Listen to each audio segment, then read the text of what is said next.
হরে কৃষ্ণ কৃষ্ণ কৃষ্ণ হরে হরে হরে রাম রাম রাম হরে হরে। এই পর্বের বিষয় হলো 2025 সালে 1432 বঙ্গাব্দের ঝুলন যাত্রা কবে। ঝুলন যাত্রা কবে থেকে শুরু, কবে থেকে সমাপ্ত হবে, এর পূর্ণাঙ্গ সময়সূচি। ঝুলন যাত্রার সময় রাধা কৃষ্ণের পুজো কিভাবে করবেন, সহজ সরল পুজো পদ্ধতি। এর পাশাপাশি আমরা জানবো রাধা কৃষ্ণের কৃপা পেতে ঝুলন যাত্রার সময় কি কি কাজ করবেন, সবটাই জানাবো এই ভিডিও থেকে। ভিডিওটির মূল পর্বে যাওয়ার আগে নমস্কার বন্ধুরা, দোলামণ্ডল চ্যানেলে আপনাদের সবাইকে অনেক অনেক স্বাগত। আশা করি বন্ধুরা আপনারা সবাই ভালো আছেন এবং সুস্থ আছেন। ভিডিওটি ভালো লাগলে লাইক এবং কমেন্ট করবেন। আমার চ্যানেলে নতুন বন্ধু হয়ে থাকলে চ্যানেলটি অবশ্যই সাবস্ক্রাইব করে আমার পাশে থাকবেন। আমার সকল বন্ধুদের কাছে অনুরোধ রইল ভিডিওটি প্রথম থেকে শেষ পর্যন্ত দেখার। চলুন বন্ধুরা ভিডিওটির মূল পর্বে যাওয়া যাক। শ্রাবণ মাসের শুক্লা একাদশী তিথি থেকে শ্রাবণ পূর্ণিমা পর্যন্ত চলে ঝুলন উৎসব। এই সময় রাধা কৃষ্ণের যুগল মূর্তিকে দোলনায় ঝুলিয়ে এই উৎসবটি পালন করা হয়। ঝুলন যাত্রা ভগবান শ্রী অনুরাগীদের জন্য সবচেয়ে গুরুত্বপূর্ণ উৎসবগুলির মধ্যে একটি। এই উৎসবটি শ্রাবণ মাসেই পালন করা হয়।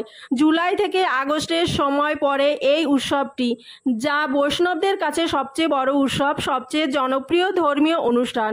ঝুলন হলো ভারতের বর্ষাকালে রাধা কৃষ্ণের প্রেম লীলার সঙ্গে মিলিত আনন্দ উদযাপন করা একটি আনন্দ উৎসব। ঝুলন শব্দের অর্থ হলো দোলনা। এই সময় ভক্তেরা রাধা কৃষ্ণের যুগল মূর্তিকে সুন্দর করে ফুল দিয়ে সাজিয়ে, ময়ূরের পালক দিয়ে সাজিয়ে তোলে এবং তাদের দোলনায় বসিয়ে দোলনা টেনে এই উৎসবকে পালন করেন এবং পুজো করে থাকে। শাস্ত্র মতে শ্রীকৃষ্ণের মোট 12টি যাত্রার কথা উল্লেখ রয়েছে। এই 12টি যাত্রার মধ্যে প্রধান প্রধান যাত্রাগুলি হলো রথযাত্রা, রাসযাত্রা, দোলযাত্রা, স্নান যাত্রা। মনে করা হয় যে বৃন্দাবনে রাধাকৃষ্ণের প্রেম লীলাকে কেন্দ্র করে দাপর যুগে এই ঝুলন উৎসব সূচনা করা হয়েছিল। তারপর যুগ যুগ ধরে এই উৎসব চলে আসছে। ভগবান শ্রীকৃষ্ণ কৃপা করে দাপর যুগে আবির্ভূত হয়েছিলেন।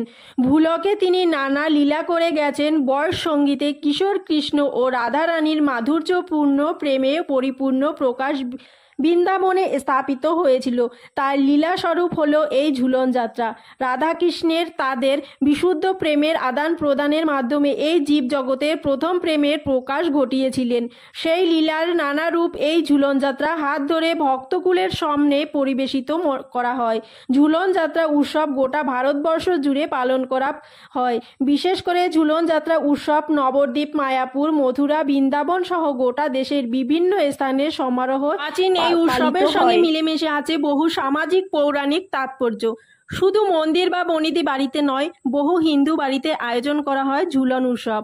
ঝুলন উৎসব চলাকালীন দোলনা রঙের মাটির পুতুল, গাছপালা, ফুল দিয়ে সুন্দর করে সাজানো হয় ঝুলন। ঝুলন যাত্রার সময় রাধাকৃষ্ণের যুগল মূর্তিকে দোলনায় স্থাপন করে পূব থেকে পশ্চিমে দোলানো হয় থাকে। ঝুলন যাত্রা উৎসবের সময় রাধাকৃষ্ণের যুগল মূর্তিকে দোলনায় স্থাপন করে পূর্ব থেকে পশ্চিমে দোলানো হয়ে থাকে। কৃষ্ণ হলেন প্রকৃতি আর রাধারানী হলেন তার পরম ভক্তির স্বর্গিনী। সূর্য হলেন পৃথিবীর সমস্ত শক্তির উৎস। সূর্য উদয় হয় পূর্ব থেকে আর অস্ত যায় পশ্চিমে। সূর্যের এই উদয় অস্তের দিক স্মরণ করে ঝুলন যাত্রার সময় রাধাকৃষ্ণকে দোলানো হয়ে থাকে। পূর্ব থেকে পশ্চিমে এক কথায় বলা হয় রাধাকৃষ্ণের প্রেম লীলায় 5 দিন ব্যাপী এই অনুষ্ঠান ঝুলন যাত্রা নামে পরিচিত। 2025 সালে 1432 বঙ্গাব্দের শ্রী শ্রী কৃষ্ণের ঝুলন যাত্রার পূর্ণাঙ্গ সময়সূচি। গোস্বামী মতে পূর্ণাঙ্গ সময় কবে থেকে শুরু হবে, ঝুলন যাত্রা কবে সমাপ্ত হবে। 2025 সালে 1432 বঙ্গাব্দের শ্রীকৃষ্ণের ঝুলন যাত্রা আরম্ভ হবে 4 আগস্ট 2025, বাংলা 18 শ্রাবণ 1432 সোমবার রাত্রিতে শ্রীকৃষ্ণের ইন্দ্রাদিদেব বিহিত ঝুলন যাত্রা আরম্ভ। গোস্বামী মতে শ্রী শ্রী কৃষ্ণের ঝুলন যাত্রা আরম্ভ হবে 5 আগস্ট 2025, বাংলা 19 শ্রাবণ 1432 মঙ্গলবার সকাল 9:33 মধ্যে শ্রী শ্রী কৃষ্ণের গন্তব্য অনুষ্ঠিত ঝুলন যাত্রা আরম্ভ। শ্রীকৃষ্ণের ঝুলন যাত্রা সমাপ্ত হবে 8 আগস্ট 2025, বাংলা 22 শ্রাবণ 1432 শুক্রবার রাত্রিতে শ্রী শ্রী কৃষ্ণের ইন্দ্রাদিদেব বিহিত ঝুলন যাত্রা সমাপন। গোস্বামী মতে ঝুলন যাত্রা সমাপন হবে 9 আগস্ট 2025, বাংলা 23 শ্রাবণ 1432 শনিবার সকাল 9:33 মধ্যে শ্রী শ্রী কৃষ্ণের গন্ধামূল অনুষ্ঠিত ঝুলন যাত্রার সমাপন। ঝুলন যাত্রার এই 5 দিন অত্যন্ত পবিত্র বলে মনে করা হয়। সকল কৃষ্ণ ভক্তদের জন্য এই সময় বিশেষ মাহাত্ম্য রয়েছে। এই 5টা দিনে যে কোনো কাজ করা শুভ বলে বিশ্বাস করা হয়।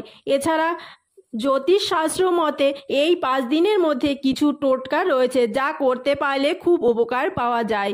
এই 5 দিনের মধ্যে সম্ভব হলে এই 5 দিনই যদি সম্ভব না হয় যে কোনো একদিন ব্রাহ্মণী পূর্ণিমা তিথিতে রাধাকৃষ্ণের যুগল মূর্তিতে দোলনায় ঝুলাতে পারেন, তাহলে খুবই শুভ ফল লাভ করা যায়।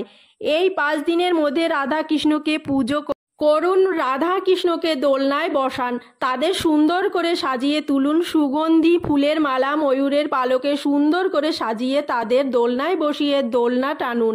এতে সমস্ত প্রকারের কষ্ট দূর হবে। ঝুলন যাত্রার সময় রাধা কৃষ্ণের যুগল মূর্তিকে হলুদ রঙের ফুল, হলুদ রঙের মিষ্টি এবং হলুদ বস্ত্র নিবেদন করুন। নিজেও হলুদ বস্ত্র পরিধান করুন। ঝুলন যাত্রার সময় এই 5 দিনের মধ্যে যে কোনো একদিন গীতা পাঠ করুন বা 5 দিনই গীতা পাঠ করুন বা মহামন্ত্র জপ করুন। এই 5 দিন চেষ্টা করবেন সকালবেলা ঘুম থেকে উঠে যে কোনো পবিত্র নদীতে স্নান করে নিত্য পূজা সম্পন্ন করার। আমরা সাধারণত পূজা শেষে যখন শাঁখ বাজাই তখন 3 বার বাজাই, কিন্তু ঝুলন যাত্রার এই 5 দিন 5 বার করে শাঁখ বাজাতে হবে। তবে অবশ্যই এই ক্রিয়া শুধুমাত্র ঝুলন যাত্রার সময় করতে হবে। ঝুলন যাত্রার দিনগুলিতে বাড়িতে ঘিয়ের প্রদীপ অবশ্যই একে পূজা ঘরে সন্ধ্যার সময় জ্বালাবে আর একটি তুলসী তলায় সন্ধ্যার সময় জ্বালাবে। ঝুলন যাত্রা চলাকালীন যদি কোনো ভিখারি বাড়িতে আসে তবে কোনো প্রকার তাকে ফেরাবেন না। সাধ্যমতো জিনিস দান করবেন। সন্ধ্যাবেলায় কোনো জিনিস দান করবেন না।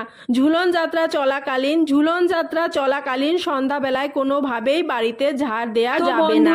আজকের ভিডিওটি এখানেই শেষ করছি। আশা করছি ভিডিওটি আপনাদের ভালো লেগেছে। ভিডিওটি ভালো লাগলে অবশ্যই একটি লাইক কমেন্ট করবেন এবং অন্যান্য বন্ধুদের সাথে ভিডিওটি শেয়ার করবেন। বন্ধুরা, ভিডিওটি সম্পূর্ণ দেখার জন্য আপনাদের অসংখ্য ধন্যবাদ। আসছি পরবর্তী একটি নতুন ভিডিও নিয়ে। ততক্ষণে আপনারা ভালো থাকবেন, সুস্থ থাকবেন। হরে কৃষ্ণা, রাধে রাধে।